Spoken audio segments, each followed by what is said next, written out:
நாங்கள் வந்து 9-10 வருஷமா கான்ட்ராக்டில் வேலை செஞ்சுக்கிட்டு இருக்கோம். கொரோனா காலத்துலேருந்து வரதா புயல் காலத்துலேருந்து நாங்கள் வேலை செஞ்சுக்கிட்டு இருக்கோம். எங்களுக்கான ஒரு இதுவே கிடையாது. எங்களுக்கு நிரந்தர பண்ணி கொடுங்க அப்படின்னு சொல்லி கேட்குறோம். ஏற்றின சம்பளத்தை கூட எங்களுக்கு ஜியோ பாஸ் பண்ணி கூட எங்களுக்கு கொடுக்காம இருக்காங்க. அது என்னன்னு கேட்க தான் நாங்கள் இங்கே வந்திருக்கோம். அதிகாரிகள் வந்து எங்களுக்கு வந்து 753 ரூபா சம்பளம் போட்டுருக்காங்க. அது எங்களுக்கு இன்னும் பாஸ் ஆகலை. ஏன் பாஸ் ஆகலை? அதே மாதிரி ஏன் எங்களை இன்னும் நிரந்தரம் பண்ணாமல் இருக்கீங்க?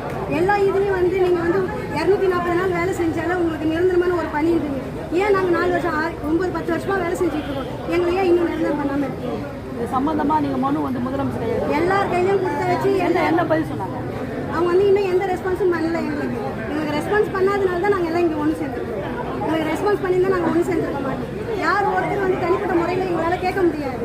எங்களுக்கு இந்த மாதிரி ஒரு சங்கம் தான் ஹெல்ப் பண்ணுதுன்னா அவங்களுக்கு கூட தான் நாங்கள் நிற்கிறோம். மற்றபடி எங்களுக்கு வந்து இவங்களுக்காகவோ எனக்காகவோ அவங்களுக்காக எங்கள் மொத்தமாக எங்களுக்காக நாங்கள் போராடுவோம்.